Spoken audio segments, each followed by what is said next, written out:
네, 전산세무 2급 기출문제 풀이 제96회 이론시험부터 같이 한번 보겠습니다. 아직 합격률은 발표가 안 돼서 지금 벌써 합격자 발표가 일주일 지났는데도 합격률이 안 나와서 일단 그대로 강의를 일단 찍겠습니다.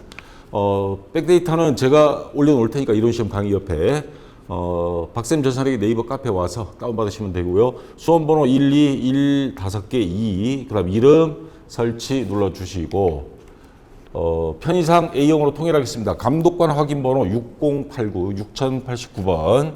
자, 이렇게 해서 필기시험 볼 때도 개정과목 및 적요 등록 메뉴라든가 이런 것들 좀 쓸 때가 있습니다. 자, 그럼 1번부터 한번 볼게요. 1번, 다음 중 재무회계에 관한 설명으로 적절하지 않은 것. 자, 제표에는 재무상태표, 손익계산서, 자본변동표, 현금흐름표, 주석이 있다. 맞죠? 자, 자산과 부채는 원칙적으로 상계하여 표시하지 않는다. 총액주의 원칙이죠. 절대 차별대변 약분해서 합계에 생략하지 않도록 합니다. 맞는 말이고요. 기업이 외부 이해 관계자에게 유용한 정보를 제공하는 것을 주된 목적으로 한다. 요즘 개미들 주식 살 때 재무상태표 다른 건 안 봐도 매출하고 영업이익 전 분기 대비 어떻게 올랐나 떨어졌나 보면서 주식 투자를 하죠. 외부 이해 관계자, 주주들입니다. 채권자. 자, 유용한 정보를 제공하는 것을 주된 목적으로 한다. 맞는 말이고요. 특정 기관이 경영 성과를 나타내는 보고서는 재무상태표이다. 경영 성과, 특정 기간 또 다른 말로 일정 기간이라고 합니다. 재무상태표는 일정 시점, 특정 시점. 자, 경영 성과를 나타내는 건 재무상태표가 아니고 그렇죠. 손익계산서죠. 자, 요거 아주 쉬운 문제가 나왔습니다. 그래서 4번이 정답이 되고요. 자, 그 다음에 2번 문제. 자, 다음 중 재고자산에 대한 설명으로 틀린 것. 재고자산이란 정상적인 영업 과정에서 판매를 목적으로 하는 자산, 진열장 창고에 있는 거. 자, 재고자산이죠. 자, 맞고요. 재고자산이 수량을 결정하는 방법에는 계속기록법, 실지재고조사법 요 두 개가 대표적이고요. 혼납법 요 두 개를 혼합해서 사용하는 방법. 그러니까 매일매일 들어오고 나간 거를 수량을 파악하는 방법이 계속기록법. 주로 물건 가지수가 몇 개 안 되고 고가품들 이렇게 하고요. 실지재고조사는 대형마트에 근무한다. 여러분이 회계 담당자로 어떻게 재고 파악을 매일 해요. 그러니까 한 달에 한 번 정해진 기간에 매장 영업 마감하고 창고부터 시작해서 각자 자기 맡은 영역 쭉 다 재고 파악 들어가는 거. 실지재고조사법입니다. 자, 이거 맞는 말이고요. 재고자산이 단가 결정, 가격 결정은 하나하나 가격을 부여하는 방법이 있고 먼저 들어온 걸 먼저 팔아서 남는 거를 재고자산 단가로 계산하는 방법. 반대 가중평균법 하면 이게 뭐지? 요거 평균이란 말 들어간 게 두 개 있죠. 이동평균법. 그 다음에 총평균법. 두 가지가 있습니다. 요 두 개를 합쳐서 가중평균법이라고 합니다. 자, 요건 맞는 말이고요. 가중평균법 적용 시, 자, 요 방법을 사용한다. 계속기록법을 적용한 평균법을 총평균법이라 한다. 계속기록. 새롭게 물건을 새로 사올 때마다 어떻게 단가를 그때그때마다 조정하는 방법. 이동평균법을 씁니다. 총평균법이 아니고 이동평균법이라 하고 실지재고조사법을 적용한 평균법을 이거는 총평균법입니다. 총평균 한 달 동안 평균 단가를 안 내요. 총평균법은 안 냈다가 나중에 말일 돼서 한꺼번에 총 들어온 거, 총 금액 요거를 나누기 위해서 딱 마지막 한 달에 한 번 평균 단가를 일률적으로 적용하는 방법입니다. 요거 이해가 안 되시면 전산회계 2급 이론에 보면 거기 재고자산 거기에 요 각각의 방법에 대해서 실제 장부 고등학교 회계원리 교과서에 실었던 겁니다. 그거 가지고 제가 설명한 거 있으니까 그거 참고로 보시면 되고요. 자, 4번이 틀린 거 정답이 됩니다. 왜냐하면 요게 총평균이 아니고 그때그때마다 이동평균 단가를 정하는 거 이동평균법이고 재고조사에서 한 달에 한꺼번에 하는 거는 총평균법입니다. 요게 틀린 겁니다. 그래서 4번이 정답이 되겠습니다. 자, 그 다음 3번 문제. 자, 좀 헷갈리는 단원이죠. 회계 변경. 회계 변경에는 회계 정책위 변경과 회계 추정위 변경 두 가지로 나누는데 요 앞에서 이론 설명할 때 158페이지에서 제가 설명을 했던 겁니다. 회계를 변경한다라는 건 경제, 사회적 환경의 변화 또는 새로운 회계 처리 방법, 기업 회계 기준이 새로 나왔을 때, 자, 이렇게 변경하는 게 회계 변경이고, 회계 정책, 회사의 정책상 변경하는 게 있고, 또 추정, 대손 충당금 뭐 1% 추정한다. 추정 변경하는 그런 것들이 있습니다. 단순히 세법 규정을 따르기 위한 회계 변경은 정당한 회계 변경으로 보지 않습니다. 자, 그래서 회계 정책이 변경은 회사의 정책이 바뀐다 이런 말이 있죠. 자, 기업 회계 기준이 바뀌면서 우리 회사도 거에 맞춰서 회계 정책을 바꿉시다. 예를 들어서 아까 재고자산 평가를 선입선출법에서 이동평균법으로, 그 다음에 자본적 지출에서 수익적 지출로, 뭐 이런 거. 자, 이런 게 회계 정책이 변경이고, 회계 추정이 변경은 아까 대손 상각할 때, 대손 충당금 설정할 때 1%에서 요즘은 경제가 어려워서 추정률이 2%를 올려야 될 것 같습니다 할 때, 지난 몇 달 전에 보니까 현대자동차가 전부 다 올 무상 수리해 주면서 대손 충당금 왕창 설정한 적이 있었습니다. 그런 경우가 회계 추정이 변경이 되고요. 그다음 뭐 재고자산 감가상각 방법을 정액법에서 정률법으로 바꾼다든가, 또는 내용연수 잔존가치를 변경한다든가, 이런 게 회계 추정의 변경입니다. 자, 그래서 회계 정책과 회계 추정이 변경해서 거기 교재에 이런 예시들을 다 표로 작성해 놨고요. 자, 여기서 조심해야 될 게 시험 문제에 종종 나오는 건 뭐냐면, 회계 정책이 변경 효과와 회계 추정이 변경 효과로 이게 정책인지 추정인지 애매한 항목들이 있을 수 있어요. 그런 경우에 구분하기가 불가능하면 회계 추정의 변경으로 봅니다. 구분이 어려울 때. 그 다음에 회계 정책과 회계 추정의 변경이 동시에 이뤄지는 경우가 있습니다. 구분도 돼요. 자, 그런 경우에는 회계 정책이 변경에 의한 누적 효과를 먼저 정책 우선입니다. 이럴 때는 정책 우선으로 하고, 자, 구분이 어려울 때는 회계 추정으로 보고, 정반대 상황이 벌어집니다. 자, 그래서 지금 다시 문제로 돌아가서 보면, 자, 회계 변경에 대한 다음의 설명 중 틀린 것. 매출 채권이 대손 추정률 1% 보통 했죠. 우리 시험 볼 때 결산 시에. 이거는 회계 추정이 변경에 해당한다? 맞죠. 회계 정책이 변경과 회계 추정이 변경이 동시에 이루어질 때는 뭐를 우선? 뭐요? 회계 정책 변경 누적 효과를 먼저 계산한다 그랬죠. 뭐 요즘은 뭐 아들, 딸 뭐 하나만 있는 집이 많다 보니까 그렇지만, 옛날에는 귀남이 뭐 해가지고 아들 우선이었습니다. 그런 식으로 회계 정책 변경을 먼저 합니다. 자, 그 다음에 회계 정책이 변경과 회계 추정의 변경을 구분하기가 불가능할 때는 뭘로 한다? 이번에 반대로 회계 추정이 변경으로 본다는데 여기 회계 정책이 변경으로 본다고 나와 있죠. 얘가 정답이 됩니다. 잘못된 거죠. 그 다음에 이익 조정을 주된 목적으로 하는 회계 변경은 정당한 회계 변경으로 보지 아니한다. 단순한 세법 개정에 맞추기 위해서, 또는 회사의 장부상 이익을 좀 더 만들기 위해서 정반대일 수도 있고, 그러한 경우는 이거는 정당한 변경으로 안 본다. 맞습니다. 자, 그래서 3번이 정답이 되고요. 자, 그 다음 4번 문제. 자, 다음 중 자본의, 타이머를 안 했네. 자, 다음 중 자본에 대한 설명으로 틀린 것. 자, 요럴 때 아까 프로그램 개정 과목 및 적용 등록 메뉴를 일단 이론 시험 볼 때 켜놓으라 그랬습니다. 보면서 하세요. 이거 커닝 아닙니다. 자, 자본에 대한 설명으로 틀린 것. 자본은 자본금, 자본잉여금, 자본조정, 기타 포괄 손익누계액, 이익기업으로 구성된다. 거기 보면 왼쪽에 메뉴에 쭉 다 나와 있습니다. 이거 맞죠? 이익준비금은 자본잉여금에 속한다. 이익준비금 뜩 봤더니 이익준비금은 이익잉여금입니다. 앞에 이익자 붙였죠. 자, 정답이 바로 나왔습니다. 자기주식 처분 손실. 컨트롤 F 눌러서 검색해도 바로바로 뜹니다. 자기주식 처분 손실은 자본 조정 항목입니다. 맞고요. 주식 배당이 진행되어도 자본 총계는 자본금이 아니고 자본 총계는 변화가 없다. 왜? 밑에 거를 빼가지고 위로 갖다 붙인 거예요. 이익잉여금을 배당금, 이익이 생겼으면 배당을 해줘야죠.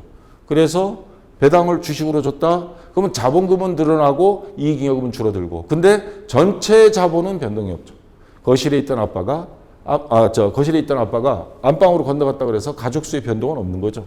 자, 그래서 맞습니다. 그래서 2번이 정답이 되고요. 자, 그다음 5번 문제. 자, 계산 문제가 나왔습니다. 다음 자료는 시장성 있는 유가증권에 관련된 내용이다. 이 유가증권을 자, 단기 매매 증권으로 분류하는 경우와 매도 가능 증권으로 분류하는 경우 2021년 단기 손익의 차이는 얼마인가? 문장 잘 해석하고 풀어야 됩니다. 자, 우선 단기 매매 증권으로 먼저 볼게요. 2020년 7월 1일 A회사 주식 1000주를 주당 6,000원에 매입했습니다. 자, 여기까지는 됐고요. 2020년 기말에 A회사 주식이 공정가치는 주당 7,000원이다. 자, 1,000원 올랐습니다. 그러면 이때 단기 매매 증권, 뭐 처분한 건 아니에요. 증권 평가 이익이 생겼겠죠. 자, 1000주니까 100만 원이 생겼습니다. 근데 요거는 기간이 언제예요? 2020년 기말입니다. 2020년 당기 순이익은 100만 원 증가하는데 지금 우리가 구할 거는 2021년이에요. 2021년 6월 30일 A회사 주식 전부를 주당 7,500원에 처분하였다. 그러면 어느 걸 기준으로 볼 거냐면 6,000원이 아닙니다. 7,000원으로 이미 한번 조정이 됐어요. 이거 차변에는 단기 매매 증권입니다. 단기 매매 증권 100만 원 증가돼 있어요. 그러면 2020년 12월 30일 기준으로 얘는 주식이 요때 이거 곱하기 하면 600만 원인데 이때는 700만 원짜리입니다. 700만 원을 얼마에? 750만 원에 7,500원 곱하기 1,000점 하면 750이죠. 그럼 50만 원 처분 이익이 생긴 거예요. 그래서 단기 매매 증권 처분 이익 50만 원. 자, 단기 매매 증권으로 분류했을 때 여기 단기 손익은 영업의 수익이죠. 영업의 수익은 50만 원입니다. 자, 이거는 단기 매매 증권으로 볼 때, 이번에 매도 가능 증권으로 분류했을 때, 얘가 단기 매매 증권이 아니고 매도 가능 증권이다. 그러면 매도 가능 증권은요, 이게 누적됩니다. 무슨 말이냐면, 요 6,000원에 샀고 7,000원 됐을 때 매도 가능 증권 평가 이익 해가지고 얘가 돼 있고요. 매도 가능 증권 그거를 소급을 합니다. 그래서 처분할 때까지 전부를 주당 7,500원에 처분하였다. 그러면 요거를 기준으로 해서 매도 가능 증권 아까 평가 이익은 없애주고요. 없애주고 요 금액으로 해서 6,000원과 7,500원 차이 금액 1,500원으로 봅니다. 그래서 곱하기 1000주 하면 150만 원이 생겨요. 150만 원에 매도 가능 증권 처분 이익이 생깁니다. 근데 두 개와 차이는 얼마이냐? 150만 원에서 50만 원을 빼요. 그러면 100만 원이 차이가 나타납니다. 자, 둘의 근본적인 차이점. 단기 매매 증권은 이때 단기 매매 증권이라는 자산이 증가한 걸로 보고 거기에서 출발해서 이렇게 보고요. 요거는 매도 가능 증권 처분 매도 가능 증권 평가 이익은 영업의 수익이 아니에요. 그거는 자본 쪽으로 들어갑니다. 그러니까 수익이 아니었습니다. 근데 처분하게 되면 매도 가능 증권 처분 이익은 영업의 수익이에요. 그러니까 수익만 손익만 가지고 구분하라고 했기 때문에 그래서 50만 원과 150만 원 요 차이가 생긴 겁니다. 그래서 영업의 수익에 들어가느냐 아니냐 그 차이 때문에 벌어지는 겁니다. 좀 난이도가 있는 문제예요. 그래서 3번이 정답이 되고요. 자, 그 다음 6번 문제. 자, 이제 원가 회계로 넘어왔습니다. 자, 다음 중 공손에 대한 설명으로 틀린 것. 공손, 이거 이론에서 자세히 가르쳐 준 건데, 이론 교재 234페이지에 있죠? 자, 공장에서 책상을 만들다 불량품이 나온 거예요. 불합격품, 불량품, 이게 공손입니다. 자, 작업자의 부주의나 미숙 등으로 인하여 품질에 미달하는 불합격품. 근데 여기에 발생한 비용은 요건 공손비라 그러는데 여기서 중요한 건 핵심은 그겁니다. 이게 정상적인 거냐, 평상시에 있을 수 있는 정도냐, 아니면 완전히 잘못이냐. 자, 정상적일 경우에는 제품 원가, 제품을 제조하는데 그 정도 비용은 들어가 하는 제품 원가에 가산하고 비정상적이다 그러면 그때는 영업의 비용으로 처리합니다. 요게 가장 눈여겨봐야 될 내용입니다. 자, 그래서 공손에 대한 설명으로 틀린 것. 공손은 작업 공정에서 발생한 불합격품을 의미한다. 맞죠? 공손은 정상 공손과 비정상 공손으로 구분할 수 있다. 맞고요. 정상 공손과 비정상 공손은 제조 원가에 포함시킨다. 틀렸죠? 왜? 얘는 뭐예요? 영업의 비용으로 처리한다 그랬죠. 그리고 직원은 징계 먹겠죠. 자, 그래서 틀렸고요. 정상 공손은 원가성이 있다. 그 제품 제조하는데 그 정도 항상 나오는 거야. 라는 뜻입니다. 그래서 제조 원가에 포함시키고 그래서 3번이 정답이 되겠습니다. 자, 됐고요. 그 다음 7번 문제. 자, 이제부터 계산 문제가 나왔습니다. 이번 96회 특징이 원가 외에는 계산 문제가 많이 나왔어요. 다음 이 자료는 주식회사 블루오션이 선박 제조와 관련하여 발생한 원가 자료이다. 유람선 B, 여기죠. 단기 총 제조 원가는 얼마인가? 단기 제조간접비 발생액은 25만 원이며 회사는 직접 농업비를 기준으로 제조간접비를 배부하고 있다. 자, 유람선 B를 만드는데 그럼 개별 원가 계산인데 자, 직접 재료비, 직접 농업비는 있어요, 여기. 그럼 두 개 더하면 80만 원. 자, 여기에 뭐가 아직 안 들어갔냐면 제조간접비가 들어가야죠.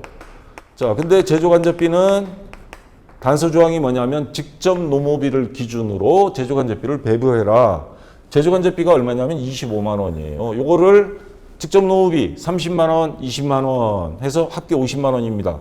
그러면 자, 이 25만 원을 어떻게 배부를 해줄 거냐면 25만 원 곱하기 직접 농업비 총액 50만 원 분의 유람선 B의 직접 농업비는 20만 원입니다. 5분의 2.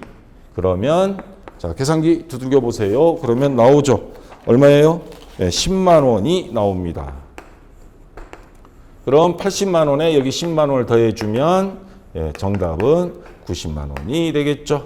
그래서 정답은 1번이 되겠습니다. 자, 그렇게 어려운 문제는 아니고요. 이거는. 자, 그 다음에 이 그래프 시험에 자주 나오죠. 원가의 분류 4가지입니다. 우리 뭐 제품 제조하는데 들어가는 원가들 재료비부터 농업비, 경비 뭐 여러 가지가 있죠. 자, 그거를 여기 보시면 총 원가, 다 총 원가입니다. 그 다음에 쭉 조업도 생산량이라고 보시면 돼요. 생산이 많아질수록 똑같이 거의 비례해서 총 원가가 증가하는 것. 대표적인 게 재료비죠. 그 다음 얘는 일정해요. 아무리 많이 생산해도 그냥 총 원가가 일정합니다. 고정비, 이거는 변동비, 고정비. 그 다음에 일정 수준까지는 기본값이 나오다가 그 다음 쭉 늘어나는 거. 아니면 이 그래프는 이렇게 나타납니다. 이렇게 했다가 쭉 나타나기도 해요. 자, 요런 거를 준변동비라 그럽니다. 준변동비. 대표적인 게 전화요금, 그 다음에 전기료. 일정까지는 기본 요금이 나오다가 그 다음에 할증료가 붙죠. 막 더 증가하는 거. 그게 대표적인 게 우리가 여름철에 에어컨 킬라 그러면 엄마한테 등짝 스매싱으로 한 대 맞죠. 자, 그 다음에 이렇게 가다가 쭉 계단식으로 쭉 가는 게 있어요. 자, 고정되다가 준고정비, 준고정비, 준고정비. 자, 준고정비입니다. 요거는 뭐냐? 우리가 기계를 빌려서 써요. 아니면 트럭을 하나 빌려서 운반용으로 쓰는데 한 대 가지고 운반할 수 있는 게 한계가 있죠. 여기 가다가 100개까지는 돼. 근데 101개부터는 기계 한 대로 안 돼. 한 대 더 사왔어요. 그러면 200개까지 가능하죠. 그럼 껑충 뛰어서 300개. 이런 식으로 가는 게 준고정비다. 자, 그래서 다시 문제로 돌아가서 자, 기억은 요거죠. 조업대의 변동에 따라 원가 총액이 비례적으로 변화하는 변동비에 대한 그래프이다. 맞죠? 대표적인 게 원재료. 니은은 뭐예요? 단위당 원가가 일정한 고정비에 대한 그래프다. 고정비는 맞는데 이 말에 함정이 있어요. 단위당 원가. 예를 들어서 100개를 생산했다. 10개를 생산했다. 10개. 자, 원가는 총 원가는 일정해요. 1,000원. 그럼 10개를 생산했을 때는 얼마예요? 개당 100원이죠. 근데 100개를 생산하면 1,000원 나누기 100개 하면 10원이 돼요. 그러면 단위당 고정비는 뚝뚝뚝뚝 떨어집니다. 총 고정비는 일정하고 총 원가는 일정해요. 자, 이게 아니고 총 원가가 일정한, 총 원가 일정한 그게 고정비에 대한 그래프지 단위당 원가가 일정한 거는 그거는 변동비입니다. 이거. 자, 한 개를 만들어도 재료비 가격은 똑같아요. 10개 만들어도 재료비 가격은 개당 재료비 가격은 똑같아요. 총 재료비가 늘어나서 그렇지. 자, 요게 잘못 들어간 겁니다. 그래서 2번이 정답이 되고요. 자, 3번. 디귿은 변동 원가와 고정 원가가 혼합된 준변동 원가에 대한 그래프이다. 자, 이거 변동 원가죠. 기본 원가에다가 자, 고정 원가가 같이 혼합된 그래프이다. 맞고요. 리을은 일정한 범위 조업대 내에서는 일정한 금액이 조업도 일정한 데까지는 금액이 발생하지만 그 범위를 벗어났다. 101가 됐다. 그럼 기계 한 대 더 빌려와야 돼. 자, 원가 발생이 달라지는 준고정비를 나타낸다. 준고정비, 이거는 준변동비. 자, 맞는 말입니다. 그래서 아까 정답은 2번이고요. 자, 그 다음 9번 문제. 심심찮게 나오는 겁니다. 제조간접비 예정배부 과소배부냐 과대배부냐. 제조간접비 예정배부율은 직접 노동시간당 1,000원이다. 실제 직접 노동시간이 1,000시간 발생했을 때 제조간접비 배부 차이가 10만 원 과다 배부인 경우 제조간접비 실제 발생은 얼마인가. 자, 요거 참고로 제가 공식 갖다 놨습니다. 제조간접비 예정배부를 할 수밖에 없는 이유는 앞에 이론에 자세히 설명되어 있죠. 자, 간단히 말씀드리면 여름철 아이스크림 생산하는데 일단 10만 개 빨리 생산해. 근데 단가를 계산하려고 그러니까 원가. 아니, 전기세, 고지세가 다음 달에 나와요. 이번 달 쓴 거는. 그러면 우리 몇 년 동안 장사해 보니까 예정, 보통 여기 배부 기준, 실제 발생 시간도 있을 수 있고 금액도 있을 수 있고 실제 발생. 지금 이 문제 같은 경우는 직접 노동 시간. 1시간 일하면 전기세가 얼마 나오더라. 그럼 그걸 해. 예정 배부율로.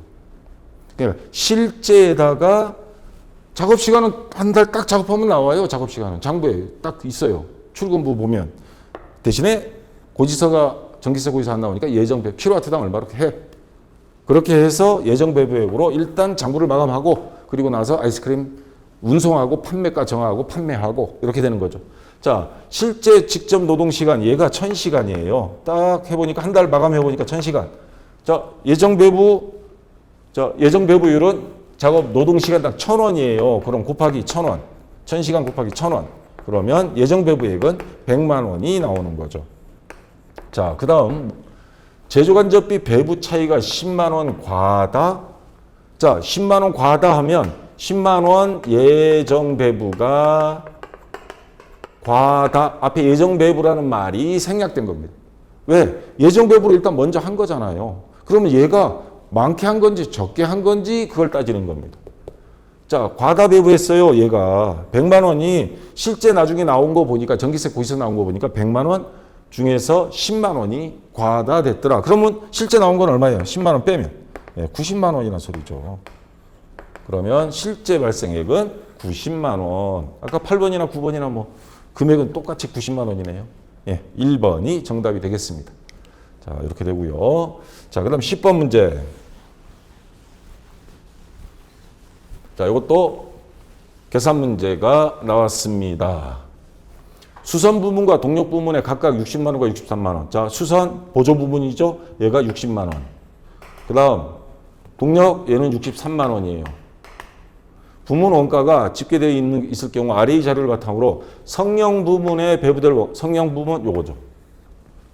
배부될 원가는 얼마인가? 자, 배부 방법은 직접 원가 배부법을 사용하는 것으로 가정한다. 세 가지가 있죠. 원래 보조 부문을 제조 부문으로 넘기는 거는 직접 배부법, 단계 배부법, 상호 배부법. 그러니까 직접 배부법이니까 너희들 보조 부문끼리는 주고받지 마.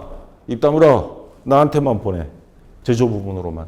자, 그럼 보내보겠습니다. 우선 수선 부문 60만 원이에요. 얘한테는 안 줄 거예요. 이쪽에만 줄 겁니다. 수선 부문은 수선 시간 800시간 대 400시간 2대 1입니다. 그러면 두 개 합치면 얼마예요? 몇 시간이에요? 1200시간 분에 성형 부문에 갈 건 800시간 곱하기 60만 원. 자, 그러면 얼마가 나와요? 요게. 자, 제가 계산을 미리 했습니다. 했더니 40만 원. 자, 여기로 갈 거 40만 원. 조립 부문에 20만 원 갈 겁니다. 그거는 1200시간에 400시간 하면 나오죠. 자, 됐고요. 이번엔 동력 63만 원은 자, 동력 9100kW, 3500kW 두 개를 더해요. 총. 그러면 몇이에요? 12600kW. 킬로와트 분에 성형 부분이 9100kW, 9100kW 곱하기 얼마? 63만 원을 이 비율대로 해주면 됩니다. 자, 그러면 얼마가 나와요? 요게 45만 5천 원. 이렇게 나옵니다. 그러면 자, 성형 부문에 갈게. 자, 수선 부문 요게 40만 원, 동력 부문 45만 5천 원. 두 개 더하면 얼마예요? 85만 5천 원. 이거 눌러져 있었구나. 예, 85만 5천 원 얘가 정답이 나옵니다. 자, 아시겠죠? 이런 식으로 배부해 주면 됩니다. 자, 그 다음 이제 원가 회계 끝났고요. 자, 부가가치세로 넘어갑니다.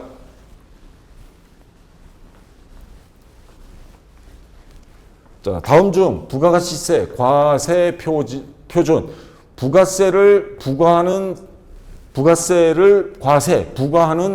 기준이 포함하는 항목이 아닌 것. 부가세는 뭐예요? 판매한 이익에 대해서 판매한 거에 대해서 그걸 기준으로 해서 곱하기 10%를 하는 거죠.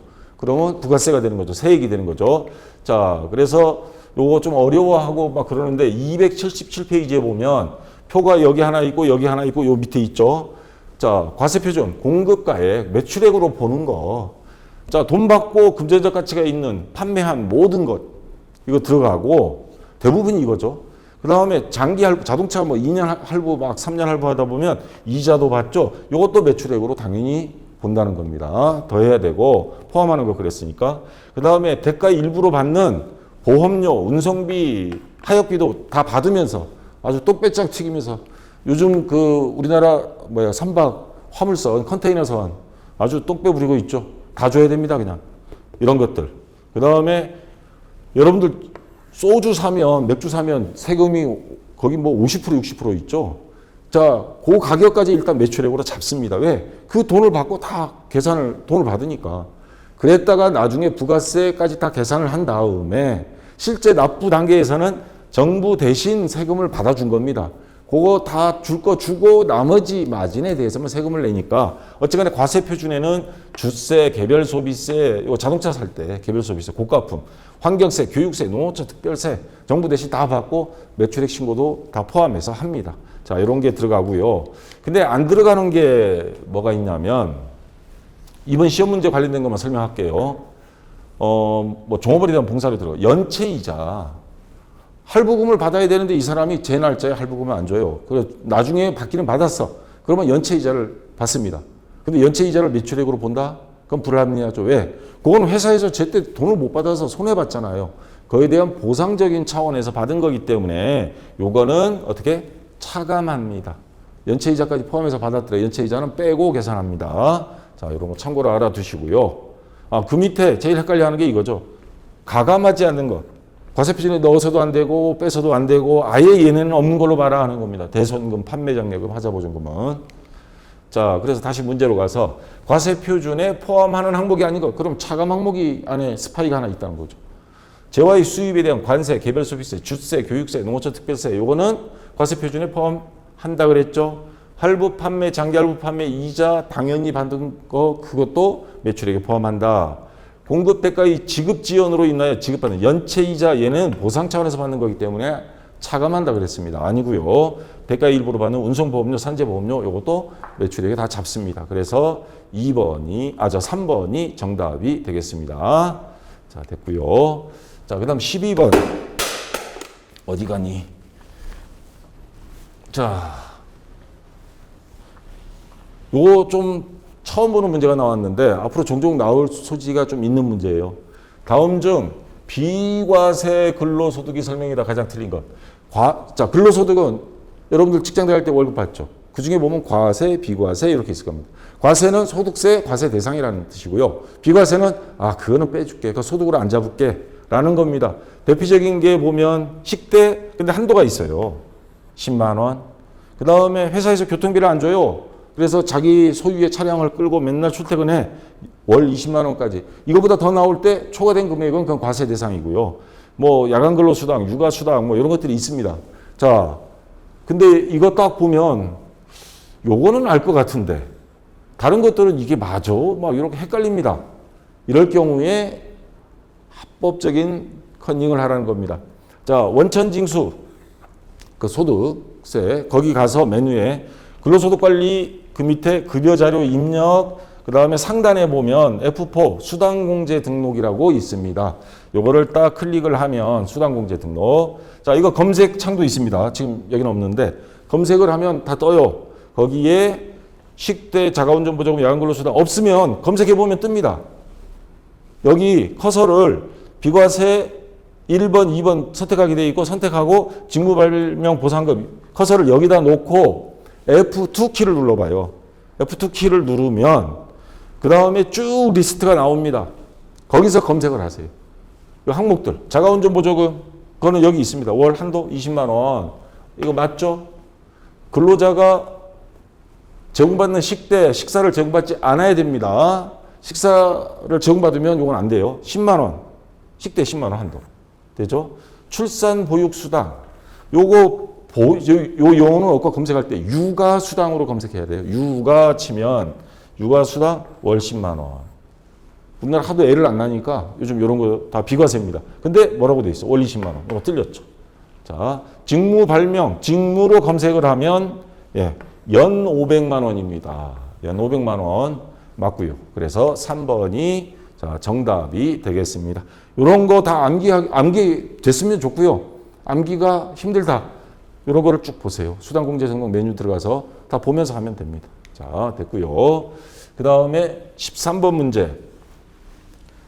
자, 다음 재화 이 간주 공급, 간주한다. 이건 매출로 본다 이 말입니다. 간주 공급 중 세금 계산서 발급이 가능한 경우는 어느 것인가? 대부분은요, 간주 공급은 세금 계산서 발급이 안 돼요. 왜?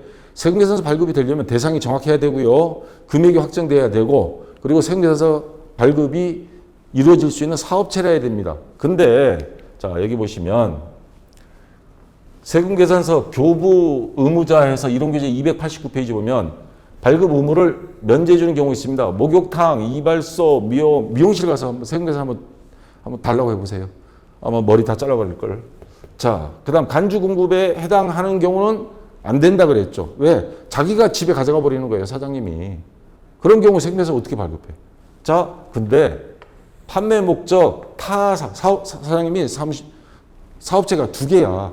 다른 사업체에 가져간 거예요. 그럼 사업체끼리 세금 계산 발급이 되는 거죠. 둘 다 사업자 등록번호가 있으니까. 요거는 제외입니다. 요게 지금 이번 시험 문제 나온 거예요. 근데 개인적으로 사업장 증여, 돈 안 받고 아예 증여해버린 거, 폐업, 이런 거는 세금 계산서 발급이 불가능하죠.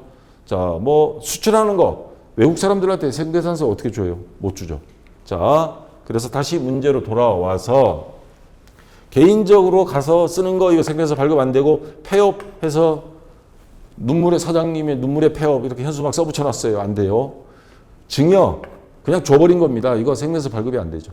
근데 타 사업장에 반출한 거 이거는 거기서 팔기 위한 목적이기 때문에 이건 세금 계산서 발급해야 됩니다. 안 그러면 나중에 들키면 과태료입니다. 그래서 1번이 정답이 되고요. 자, 그다음 사업소득세법에 따른 사업소득 필요 경비에 해당하지 않는 것. 자, 자영업을 했어요. 근데 매출액을 다 세금 내기에는 억울하죠. 거기에 들어간 경비들이 있어요. 재료비도 있고 알바생 인건비도 있고 이런 거 다 빼고 그게 바로 필요 경비입니다. 대신에 합법적인 거라 해야 돼요. 정부에서 인정해주는 세법상 인정해 주는 것만 됩니다.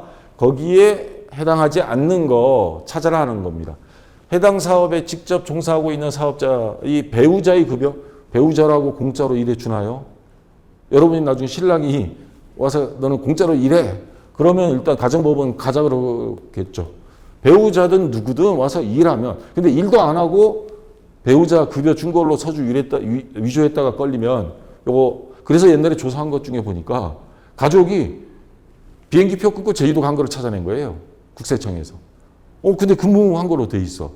그러니까 이제 그런 경우 그런 건 걸립니다. 근데 정상적으로 근무를 했다면 요거 경비로 인정해 줍니다. 판매한 상품 또는 제품이 보관, 포장, 운반 이거 정상적인 거죠. 인정해 줘야죠. 운행 기록을 작성 비치한 업무용 승용차 관련 비용 중 업무 사용 비율에 해당하지 않는 금액. 자, 그 자동차 1000cc 이상 이하는 상관없어요. 운행 일지 기록 안 해도 돼요. 아니면 카니발 9인승 이런 거는 안 해도 됩니다. 트럭, 지게차. 근데 뭐 요즘 보니 사장님들 중에 벤츠 사가지고 회사 돈으로 운영을 해버려요. 그런 경우에 업무와 관련이 있는지 운행 기록을 작성 비치해야 됩니다. 그래서 운행과 무관한 막 그런 것들은 인정을 안 해줍니다. 업무용 승용차 관련 비용 중 일부 사용 비율에 해당하는 금액, 관련 비용 중 업무 사용 비율에 해당하는 거는 인정을 해주고 업무 사용 비율에 해당하지 않는 거는 인정 안 해줍니다. 자, 업무 사용 비율에 해당하는 금액은 맞죠. 자, 근데 기부금도 당연히 되는데 조건이 있어요. 자, 우리 보육원 그 다음에 재난수해 지원금, 뭐 방송국에 내는 거, 그 다음에 종교시설, 이런 것들은 됩니다. 근데 여기 뭐라고 돼 있어요? 새마을금고. 새마을금고가 무슨 뭐 국가에서 인정해주는 기부 대상이 아니죠. 자, 그래서 요거는 안 됩니다. 자, 요 기부금은 법정 기부금, 종교시설, 그 다음 보육시설, 구류토끼상금, 이런 것만 됩니다. 그래서 4번이 필요 경비로 인정 안 해주는 거 정답이 되고요. 자, 마지막 15번 문제. 자, 부가가치세법에 따른 수정세금 계산서에 대한 다음 설명 중 옳은 것. 계산서를 발행했는데 발행한 거를 취소할 수는 없어요. 그거를 수정세금 계산서, 똑같은 금액에 마이너스를 붙여가지고 퉁치도록 만드는 게 수정세금 계산서입니다. 자, 수정세금 계산서는 반드시 전자로 발급해야 한다? 아닙니다. 종이로 발행할 수도 있어요. 이거 전자로 해야 된다는 규정은 없습니다. 그래서 자, 옳은 거 찾으라 그랬으니까 얘는 틀린 거니까 아니고요. 과세표준 또는 세액을 경정할 것을 미리 알고 있는 경우는 적법한 수정세금 계산서의 발급 사유에 해당하지 않는다. 이게 무슨 말이냐면 우리가 잘못한 걸 알았어. 세금계산서 잘못 발행했어요. 근데 분명히 국세청에서 당신네들 이거 어떤 건지 사유서 제출하시오 해서 알고 있음에도 불구하고 야 지금이라도 이 걸렸네. 수정세금계산서 작성해버려. 이거는 인정 안 해준다는 겁니다. 맞습니다. 이거. 자, 경정할 것, 경정 청구 뭐 이런 말이 있습니다. 너네 이거 잘못됐어. 요거 다시 발급하고 나중에 최종적으로 국세청에서 통지서가 옵니다. 그리고 벌금 물어. 과태료 물어. 라고 절차가 이어집니다. 알고 있으면서 그때 가서 발뺌하는 거 물건 훔쳐갔다가 걸려가지고 그럼 갖다 놓을게. 이거 똑같은 게 돼버린 겁니다. 그래서 2번이 정답이 되고요. 계약이 해제로 인한 발급. 발급했는데 나중에 그쪽에서 계약 해지가 됐어. 그러면 처음 계산서 작성일로 한다? 아닙니다. 계약 해제일. 계약 해제. 밑에 계약 해제일로 발급하면 됩니다. 계약이 해제됐을 때는 자, 그 다음에 일반 과세자에서 간이 과세자로 바뀌어버렸어요. 장사가 안 돼서.